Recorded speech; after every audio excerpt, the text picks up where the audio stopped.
అందరికీ నమస్కారం. ఈరోజు నేను చెప్పబోయేటటువంటి అంశం ఆళ్వార్లనే మహానుభావుల గురించి. అసలు ఎవరండి ఈ ఆళ్వార్లు? ఎక్కడుండేవారు? ఎంతమంది ఉండేవారు? వాళ్ళ ప్రాధాన్యత ఏమిటి? వాళ్ళు మన లోకానికి చేసినటువంటి మహోపకారం ఏమిటి? అసలు వాళ్ళని ఆళ్వార్లను ఎందుకన్నారు? వాళ్ళని అనుసరించి మనం నేర్చుకోవాల్సినటువంటి విషయం ఏమిటి అన్న ప్రశ్నలన్నిటికీ సమాధానాలు మన వీడియోస్లో చెప్పుకుందాం. ఆళ్వార్లందరిలో నమ్మాళ్వార్ అనే మహానుభావుల గురించి నేను ఈ వీడియోలో మీకు చెప్పబోతున్నాను. ఎవరి నమ్మాళ్వార్లు? ఎందుకు నేను నమ్మాళ్వార్ల గురించి చెప్తా అన్నానంటే, జూన్ 2025 9వ తారీఖున మనకి నమ్మాళ్వార్ల తిరునక్షత్ర మహోత్సవం ఉంది. తిరునక్షత్రం అంటే ఏమిటండి? మన సామాన్య పరిభాషలో తిరునక్షత్రం అంటే పుట్టినరోజు అని అర్థం. వాళ్ళు అవతారమూర్తులు కాబట్టి లోకానికి ఒక ప్రయోజనాన్ని అందివ్వడానికి మాత్రమే అవతరించినటువంటి వాళ్ళు కాబట్టి వాళ్ళు జన్మించినటువంటి నక్షత్రాన్ని తిరునక్షత్రం, శుభకరమైనటువంటి నక్షత్రం అని అంటారు. మనం ఎలా అయితే పుట్టినరోజు వేడుకలు అంటామో, వారు అవతరించినటువంటి ఆ రోజుని తిరునక్షత్ర మహోత్సవంగా జరుపుకుంటారు. ముఖ్యంగా శ్రీ వైష్ణవ ప్రపంచానికి ప్రతి ఆళ్వారి యొక్క తిరునక్షత్రం ఒక పండుగ లాంటిది. అందుకే తిరునక్షత్ర మహోత్సవములని చేస్తారు.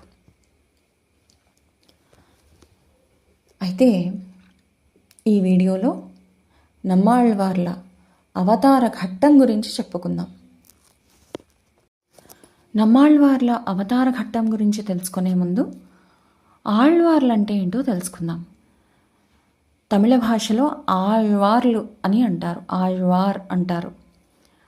కానీ మన దాకా వచ్చేటప్పటికి అది మారి మనకి సులువుగా ఆళ్వార్లు అని మన పెద్దలు అనగా మనకు కూడా అలాగే వచ్చింది. ఆళ్వార్లంటే భక్తిలో మునిగి తేలినటువంటి వారు. అదేమిటండి? మనకు కూడా భక్తి ఉంది కదా. ఉదయం లేస్తే మనం కూడా భక్తిలోనే మునిగి తేలుతూ ఉంటామే. మేము ఉదయం లేస్తే దీపాలు పెట్టుకుంటామండి, ప్రవచనాలు వింటూ ఉంటాం, ఆచార్యుల దగ్గరికి వెళ్తూ ఉంటాం, ఆచార్యుల దగ్గర అన్నీ నేర్చుకుంటాం, భగవద్గీత నేర్చుకున్నాం. మనందరం కూడా భక్తులమే. ఉపవాసాలు చేస్తాం, ఏకాదశి అవి వస్తే. ఏమండి? అలాగే వారానికి ఒకసారి కోవిలకి వెళతాం కదండి. కానీ మన భక్తిలో ఎంతో కొంత స్వార్థం ఉంటుంది. మనం భగవంతుడితో ఒక డీల్ మాట్లాడతాం. స్వామి, మా అమ్మాయి ఈ సంవత్సరం పరీక్షలు రాస్తోంది, మంచి ర్యాంక్ వస్తే నీ దగ్గరకు వచ్చి 108 ప్రదక్షిణాలు చేస్తాను. స్వామి, నాకు ఉద్యోగం వస్తే నీ హుండీలో ఇంత డబ్బులు వేస్తాను. ఇది మన భక్తి, స్వార్థంతో కూడినటువంటి భక్తి. భగవంతుడే వరాలు ఇవ్వడు అని తెలిస్తే ఆ మర్నాడు దండం పెట్టడం మానేస్తాం మనం. కానీ ఆళ్వార్లు అలా కాదు. వారు సర్వకాల సర్వావస్థల యందు కూడా భగవద్ధ్యానంలోనే మునిగి తేలేవారు. అన్యమైనటువంటి ఆలోచన ఉండేది కాదు వాళ్ళకి. స్వామిని భక్తితో కన్నా వాళ్ళు ప్రేమించారు స్వామిని. మనకి తమిళనాడులో 108 దివ్యదేశాలని, అంటే ఈ దివ్యదేశాలు తమిళనాడులో 85, 86 వరకు ఉన్నట్టున్నాయి. 108 దివ్యదేశాల్లో 105 దివ్యదేశాలు మనకి మన భారతదేశంలో ఉంటే, ఒక దివ్యదేశం మనకి నేపాల్లో ఉంది. దివ్యదేశం అంటే ఏమీ లేదండి, కోవెల అంతే. స్వామి అర్చామూర్తిగా వెలిసినటువంటి ఒక కోవెల. స్వామి అంటే ఎవరు ఇక్కడ అంటే శ్రీ మహావిష్ణువు. అయితే వాటిని దివ్యదేశమని ఎందుకన్నారు అంటే, ఈ ఆళ్వార్లందరూ కూడా ఈ అర్చామూర్తిగా వెలసినటువంటి ఈ కోవెళ్ళకి వెళ్ళి ఆ అర్చామూర్తి రూపంలో ఉన్నటువంటి స్వామిని వీళ్ళు పాడారు కాబట్టి ఆ కోవెల్ని దివ్యదేశమని అన్నారు. ఆళ్వార్లు ఏ కోవెల్లో అర్చామూర్తిగా వెలిసినటువంటి స్వామిని పాడారో ఆ కోవెలని దివ్యదేశమని అన్నారు. అలా 108 దివ్యదేశాలు. 106 మాత్రమే భూమి మీద ఉన్నాయి. 107 పాలకడలి, 108 పరమపదం పైన ఉన్నాయి. అవి మనకి ముస్లింలకి మక్కా యాత్ర జీవితంలో ఒక్కసారైనా చెయ్యాలని అనుకుంటారు వాళ్ళు. ఆ విధంగా శ్రీ వైష్ణవ ప్రపంచానికి ఈ 108 దివ్య దేశాల సందర్శనం చాలా ముఖ్యమైనది. అందులో 86 వరకు మనకి తమిళ దేశంలో ఉంటే కొన్ని ఉత్తర భారతదేశంలో ఉన్నాయి. ద్వారక, మధుర, ఇలా చాలా, బృందావనం, ఇలా అయోధ్య. 106వది ముక్తినాథ్ అని చెప్పి మనకి నేపాల్లో ఉంటుంది. అయితే మనం ఇప్పుడు అసలైనటువంటి నమ్మాళ్వార్ల అవతార ఘట్టం గురించి, ఆయనకున్నటువంటి ప్రాముఖ్యత గురించి మనం చెప్పుకుందాం. తమిళనాడులో తిరునల్వేలి అనే పేరు మీరు వినే ఉంటారు. ఈ తిరునల్వేలి దాటిన తరువాత కన్యాకుమారికి 90 కిలోమీటర్ల ముందు తామ్రవర్ణి అనే ఒక పవిత్రమైనటువంటి నది ఉంది. ఈ నదీ తీరంలో శ్రీకురుకూర్ అనే ఒక దివ్యక్షేత్రం ఉంది. ఈ శ్రీకురుకూర్ అనే దివ్యక్షేత్రాన్ని ద్వాపర యుగంలో ఒక కౌరవ మహారాజు పరిపాలించేవాడు. ఈ పట్టణంలో చతుర్థకులంలో జన్మించినటువంటి, చతుర్థకులం అంటే మనకి తెలుసు వేదాల పరంగా 4 కులాలు ఉంటాయి: బ్రహ్మ, క్షత్రియ, వైశ్య, శూద్రులు. ఈ 4టిలో 4వ కులం చతుర్థకులం. అంటే ఈ చతుర్థ కులంలో తిరువഴുది వళనాడర్ అనే పరమ భాగవతోత్తములు ఉండేవారు. వారికి అరందాంగియార్ అనే ఆయన జన్మించారు. ఈ అరందాంగియార్ అనే ఆయనకి చక్రపాణి అనే ఆయన, ఈ చక్రపాణి అనే ఆయనకి అచ్యుతులనే ఆయన, అచ్యుతులకి సుమతి అనే ఆయన, సుమతి అనే ఆయనకి శందామరే కണ്ണన్ అనేవారు జన్మించారు. ఈ శందామరే కಣ್ಣన్కి శంగಣ್ಣన్ అనేవారు జన్మించారు. ఈ శంగಣ್ಣన్ అనే ఆయనకి పొర్కారియార్ అనే ఆయన జన్మించారు. ఈ పొర్కారియార్ అనే ఆయనకి కారియార్ అనే ఆయన జన్మించారు. అయితే ఈ పొర్కారియార్ అనే ఆయన కారియార్కి వివాహం చేయాలని సంకల్పించి అక్కడే తిరువణ్పరిశారం అనే ఒక స్థలం ఉంటే అక్కడికి వెళ్ళి అక్కడ శ్రీవైష్ణవ సంభూతులైనటువంటి తిరువాజ్మార్వర్ అనే ఆయన దగ్గరికి వెళ్ళి, మీ పుత్రిక అయినటువంటి ఉడయ నంగయ్యార్ అంటే శ్రీనాథ నాయకమ్మ అంటారు ఆవిడని మా కుమారులైన కారియార్కిచ్చి వివాహం చేయమని అడిగారట. చాలా సంతోషంగా అతి వైభవంగా కారియారికి శ్రీనాథ నాయకమ్మ గారిని ఇచ్చి వివాహం చేయడం జరిగింది. ఈ విధంగా అతి వైభవముగా కళ్యాణ మహోత్సవం జరిగిన తర్వాత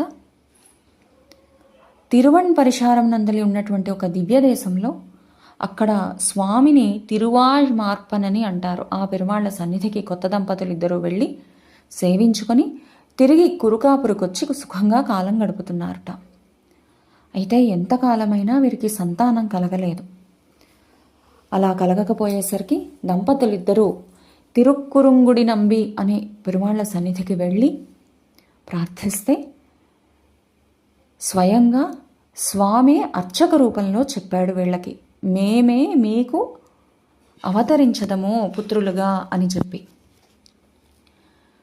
ఇంకా వాళ్ళు అమిత ఆనందము కలిగినటువంటి వారే వెనక్కొచ్చి హాయిగా కాలం గడుపుతున్నారట. అలా కాలం గడుపుతున్న రోజులలో శ్రీనాథ నాయకమ్మ గారు గర్భవతి అయ్యారు. తరువాత కొంతకాలానికి, అంటే కృష్ణ నిర్యాణం జరిగిన తర్వాత కలి ప్రవేశించింది. అక్కడతో ద్వాపర యుగం ముగిసి కలియుగం ప్రారంభమైంది. కలియుగం ప్రారంభమైనటువంటి 43వ రోజున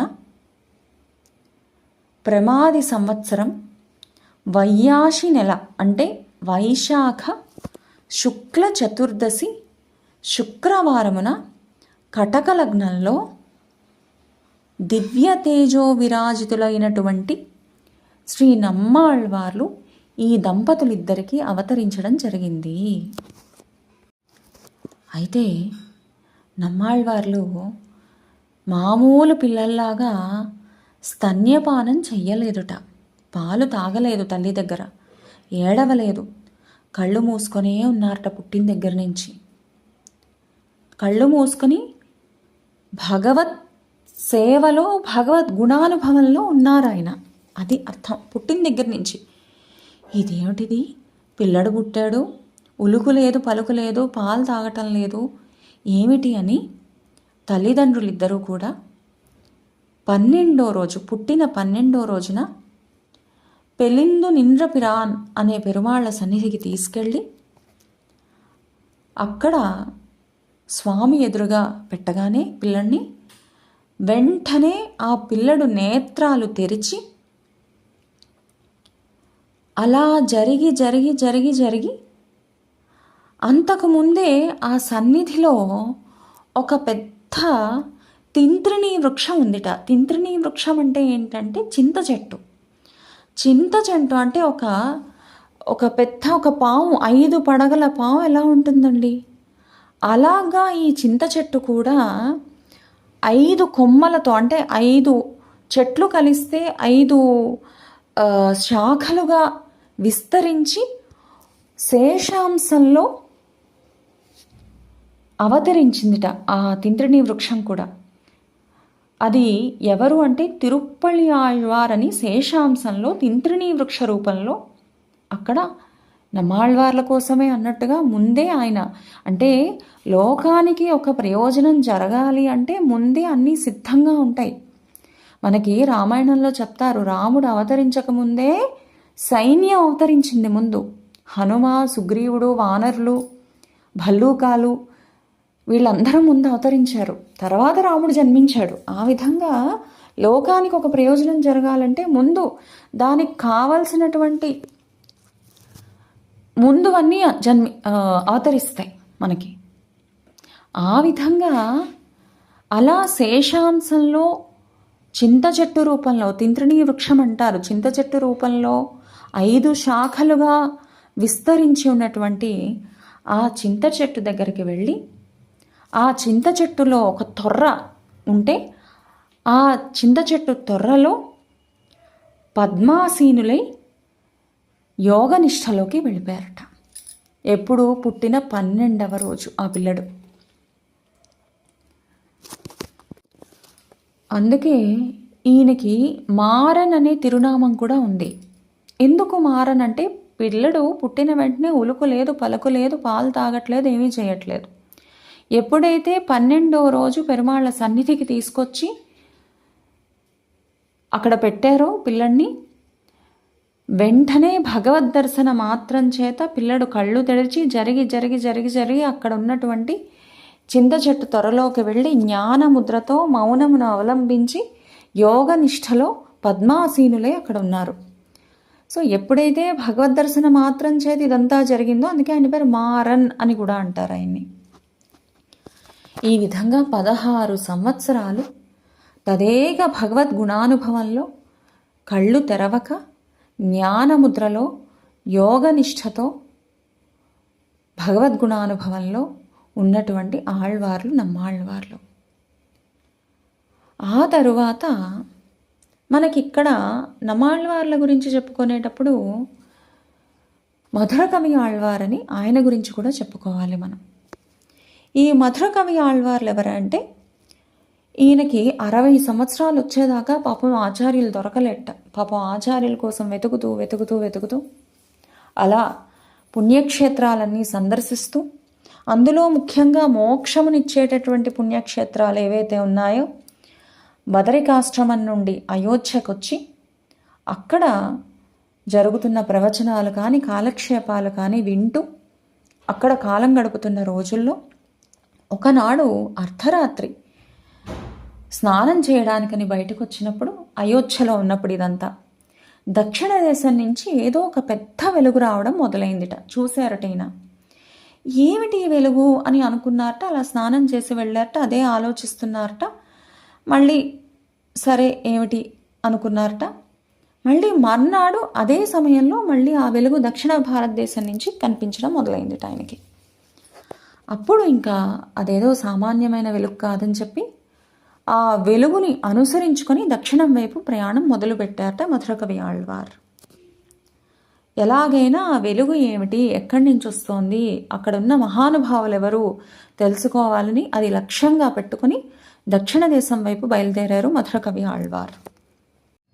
ఈ విధంగా పగలంతా ప్రయాణం చేయడం, చీకటి పడగానే ఆ వెలుగు ఎటువైపు నుంచి వస్తోందో వెలుగు కనిపించిన వైపు ప్రయాణం చేయడం, పగలంతా ఒక చోట విశ్రాంతి తీసుకోవడం, రాత్రి ప్రయాణం చేయడం చేసేవారట మధురకవి ఆళ్వార్లు.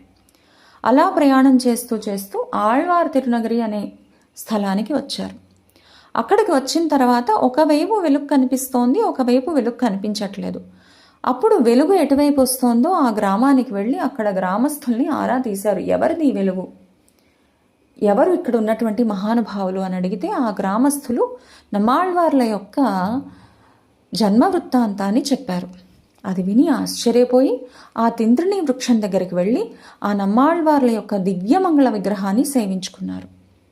16 సంవత్సరాలుగా మౌనము అవలంబించి తదేక భగవద్గుణానుభవంలో జ్ఞానముద్రతో పద్మాసీనులై యోగనిష్టలో చింత చెట్టు తొర్రలో ఉన్నటువంటి నమ్మాళ్వార్ల యొక్క దివ్యమంగళ విగ్రహాన్ని సేవించుకుని ఆయన ఎప్పటికైనా కళ్ళు తెరుస్తారా, మాట్లాడదాం, ఆయన్నే తన ఆచార్యులుగా స్వీకరిద్దాము అని నిరీక్షిస్తున్నారట. అక్కడ ఎంతకాలమైనా కళ్ళు తెరవలేదు. అయితే ఒకనాడు అసలు ఈయనకి చెవులు ఇంద్రియాలు అవి బాగానే పనిచేస్తున్నాయో లేదో అని చెప్పి ఒక పెద్ద మట్టి పెళ్ళని తీసుకొని కింద పడేశారట. ఆ మట్టి పెళ్ళ శబ్దానికి నమ్మాళ్వార్లు కళ్ళు తెరవడం జరిగిందిట. తరువాత ఆయన్ని ఆచార్యులుగా స్వీకరించడం, నమ్మాళ్వార్లు మధురకవి ఆళ్వార్లకి తిరువాయిమొഴി అనే ఒక అద్భుతమైనటువంటి దివ్య ప్రబంధాన్ని చెప్పడం జరిగాయి. అయితే నమ్మాళ్వార్ల యొక్క ప్రత్యేకత ఏమిటండి అంటే 108 దివ్య దేశాల పెరుమాళ్ళు కూడా అందరూ ఈయన దగ్గరకు వచ్చి మా గురించి పాడండి, మా గురించి పాడండి అని పాడించుకున్నారట. అది నమ్మాళ్వార్ల ప్రత్యేకత. స్వామికి మనందరం ఏమైపోతాము అని చెప్పి మనలో ఉంటాడు స్వామి. కానీ నమ్మాళ్వార్లు లేకపోతే తానేమైపోతానో అనుకొని నమ్మాళ్వార్లతోనే ఉంటాడట స్వామి. అది నమ్మాళ్వార్ల యొక్క గొప్పతనం. మనకి తెలుగులో ఎలా అయితే పద్యము అని అంటామో తమిళంలో పాసురాలు అంటారు. 4000 పాసురాలతో 4000 దివ్య ప్రబంధం అని ఒక ప్రబంధం ఉంది. ఈ 4000 పాసురాలు వేదాల సారాంశమని చెబుతారు మనకి. ఈ 4000 పాసురాలతో ఆళ్వార్లనే వారు అందరూ కూడా 108 దివ్య దేశాల పెరుమాళ్ళని పాడేరు అని ఎందుకు చెప్తున్నానంటే మనకి ఇందులో నమ్మాళ్వార్లు అందించినటువంటి తిరువాయిమొഴി అన్నది సామవేదం. సామవేదం అంటే మనందరికీ తెలుసు, కర్ణాటక సంగీతం కూడా సామవేదం నుంచే పుట్టిందని మనం చెప్పుకుంటాం. అందుకే వాళ్ళు పాడారు. అందుకే కర్ణాటక సంగీతంలో నేర్చుకున్న వాళ్ళకి తెలుస్తుంది. కర్ణాటక సంగీతం నేర్చుకున్న వాళ్ళకి తిరుప్పావై ఉంటుంది, దివ్య ప్రబంధం ఉంటుంది, అవి కూడా పాడాలి వాళ్ళు, ఆ పాసురాలు కూడా. వీళ్ళందరూ కూడా ఆళ్వార్లందరూ కూడా వెళ్ళి 108 దివ్య దేశాల్లో అర్చామూర్తులుగా వెలిసినటువంటి స్వామిని పాడారు. కానీ నమ్మాళ్వార్ల దగ్గరికి 108 దివ్య దేశాల అర్చామూర్తులు వచ్చి మా గురించి పాడండి, మా గురించి పాడండి అని అడిగి మరీ పాడించుకున్నారట వాళ్ళు. అయితే నమ్మాళ్వార్లు అంటే ఎందుకంత ప్రాధాన్యత అంటే మనం ఏమైపోతామో అని మనలో ఉంటాడు స్వామి, ఉండి మనల్ని నడిపిస్తాడు. కానీ నమ్మాళ్ళవార్లు లేకపోతే తానేమైపోతానో అని అనుకుని ఎప్పుడు నమ్మాళ్ళవార్లతో ఉంటాడట స్వామి. అంత ప్రేమ నమ్మాళ్ళవార్లు అంటే స్వామికి. అది ఆయన ప్రత్యేకత. మనం ఒక శ్రీ వైష్ణవ ఆలయానికి వెళ్ళామనుకోండి, శఠగోపం ఇస్తారు. అసలు ఎందుకు శఠగోపం ఇస్తారో చాలామందికి తెలియదు. అసలు అది ఏమిటి అన్నది కూడా తెలియదు. ఈసారి మీరు కోవెలకు వెళితే ఆ శఠగోపం మీద చూడండి 2 పాదాలు ఉంటాయి పైన. శఠ అంటే ఏమిటి అంటే, శఠ అనేటటువంటి ఒక మాయ, ఒక వాయువు. మనందరికీ తల్లి కడుపులో ఉండగానే అజ్ఞానాన్ని ఆవరింపజేసేటటువంటి శఠ అనే వాయువు మనందరినీ కూడా కమ్ముకుంటుంది. అది ఎప్పుడైతే మనల్ని కమ్ముకుందో మనం ఈ అజ్ఞానంలో పడిపోతాం. భగవంతుడిని వదిలేసి ఈ లౌకికమైనటువంటి విషయాల్లోకి వెళ్ళిపోతాం. కానీ నమ్మాళ్ళవార్లు తన తల్లి కడుపులో ఉన్నప్పుడు ఈ శఠ అనే వాయువు ఆయన్ని కమ్ముకోవడానికి వస్తే ఈయన కోపించారట ఒక్కసారి. దాని వైపు చూసి దాన్ని కోపించి దాని మదం అణిచి దాన్ని వెనక్కి పంపించేశారట. అందుకు ఈయనకి శఠగోపులు అని పేరు ఈయనకి. అయితే దీనికి ఈ శఠగోపానికి దానికి సంబంధం ఏంటండి అంటే, నమ్మాళ్ళవార్లు ఆయనని ఆయన భగవంతుని యొక్క శ్రీచరణాలుగా భావించేవారు. అంటే నేను భగవంతుని చరణములు అని. సో ఆ భగవంతుని యొక్క శ్రీచరణాల్ని మన నెత్తి మీద పెడతారు కాబట్టి ఎవరు ఆ శ్రీచరణాలు? ఈ శఠగోపులు. ఈయన పేరు శఠగోపం అని కూడా వచ్చింది కదా, ఎందుకంటే శఠ అనే వాయువుని కోపించి దాన్ని వెనక్కి పంపించేశారు కాబట్టి ఈయన పేరు శఠగోపులు. అయితే భగవంతుని శ్రీచరణాలు మన నెత్తి మీద పెడతారు కాబట్టి ఎవరు ఆ శ్రీచరణాలు? శఠగోపులు కాబట్టి దానికి శఠగోపం అని పేరు వచ్చింది. మీరు ఈసారి శ్రీ వైష్ణవ ఆలయానికి వెళ్తే చూడండి, ఆ శఠగోపం మీద 2 శ్రీచరణాలు ఉంటాయి ఖచ్చితంగా. అది ఈయనే నమ్మాళ్ళవార్లు. ఈయనకి చాలా పేర్లు ఉన్నాయండి. షఠగోపులని, వకుళాభరణులని, కారిమారులని, అలాగే పరాంకుశులని, ఉదయభాస్కరులని, తిరువాయిమొഴി పెరుమాళ్ళని. ఎందుకంటే తిరువాయిమొഴి అనే ఒక దివ్య ప్రబంధాన్ని మనందరికీ ఇచ్చినటువంటి వారు ఈయన. అలాగే కురుకేసులని, కురుకాధిపతులని, కురుకైప్పిరానని, తెన్నరంగజ్ పొన్నడి, వకుళభూషణులు, తిరుక్కురుగూర్ నంబి, తిరువరంగజ పొన్నడి, అరుళ్మారన్. ఈ విధంగా ఆయనకి చాలా పేర్లున్నాయండి. అయితే ఇంతటి వైభవం కలిగినటువంటి ఆళ్వార్లు 35వ సంవత్సరంలో, అంటే ఆయన 35వ సంవత్సరంలో ఆయన అవతార కార్యం ముగిసింది. అంటే దేనికైతే వాళ్ళు వచ్చారో ఆ అవతార కార్యం ముగియగానే మళ్ళీ పరంపదనాథుణ్ణి సపరివారుడై, అంటే ఆయన ఎలా వెళ్ళారో తెలుసా అండి మోక్షానికి? స్వయంగా పరంపదనాథుడు. అంటే 108వ దివ్యదేశం ఏంటి, అట్మోస్ట్ లాస్ట్ అది కదా. మనం అందరం చేరాల్సింది అక్కడికే. అక్కడికి వెళ్ళామంటే మనకి మోక్షం వచ్చినట్టే, మనకి ఇంకా తిరిగి జన్మ ఉండదు. మోక్షం అంటే ఏమిటి చాలాసార్లు చెప్పాను, జన్మ లేనిది, జన్మరాహిత్యము మోక్షం అంటే. ఆ పరంపదనాథుడే స్వయంగా ఈయన దగ్గరకు వచ్చి సపరివారంగా తీసుకొని పరంపదానికి తీసుకొని వెళ్ళారట. ఎన్నో దేవదుందుభివాద్యాలతో సత్కారాలు, అనేక అడుగడుక్కి ఆయనకి సత్కారాలు చేసుకుంటూ అప్సరసలు ఆడుతూ ఉంటే ఎంతో వైభవంగా పరంపదానికి చేరుకున్నారు మన నమ్మాళ్వార్లు. తర్వాత అందుకే మనకి మధురకవి ఆళ్వార్లు ఆ తర్వాత కన్నెన్నుం సిరుత్తాంబని ఈయన వైభవం తెలియజేస్తూ ఒకటి రాశారు. సాధారణంగా మనందరికీ కూడా మనం భగవంతుణ్ణి తొందరగా చేరుకోవాలి, భగవంతుడి అనుగ్రహం పొందాలంటే మనందరికీ ఆచార్యులు తప్పనిసరి. ఆచార్యులు లేకుండా, గురువులు లేకుండా నేరుగా స్వామి మనల్ని అంగీకరించడు. ఆచార్యుల ద్వారానే మనం వెళ్ళాలి. కాబట్టి మనందరికీ మంచి ఆచార్యులు దొరకాలి అంటే గనక ఈ కన్నెన్నుం సిరుత్తాంబు అనేది మధురకవి ఆళ్వార్లు ఏదైతే రాశారో ఈ కన్నెన్నుం సిరుత్తాంబుని మనం 12,000 సార్లు పారాయణ చేస్తే మనకి మంచి ఆచార్యులు దొరుకుతారని చెప్తారు. దానికి ఒక కథ ఉంది, అంటే నిరూపితమైనటువంటి ఒక కథ ఉంది. అది మళ్ళీ తర్వాత మనం ఆ వీడియోస్లో చెప్పుకుందాము. అందరి ఆళ్వార్ల గురించి కూడా చెప్పుకుందాం ఈ విధంగా. కాబట్టి రేపు 9వ తారీఖున నమ్మాళ్వార్ల తిరునక్షత్ర వైభవాన్ని మనందరం కూడా చేసుకుందాము. స్వామి అనుగ్రహించినటువంటి ఏవైతే పాసురాలు అవి ఉన్నాయో అవన్నీ కూడా చదువుకుని పారాయణ చేసుకొని ఎంతో అద్భుతంగా ఆయన తిరునక్షత్ర మహోత్సవాన్ని మనందరం జరుపుకుంటూ నమ్మాళ్వార్ దివ్య తిరువడిగళే శరణం. ఎప్పుడూ ఆ ఆళ్వార్ల యొక్క శ్రీచరణాలనే మనం ఆశ్రయించుకొని ఉంటే భగవంతుడు మనకి సద్లోకాలని మోక్షాన్ని ఇస్తాడు. నమ్మాళ్వార్ దివ్య తిరువడిగళే శరణం.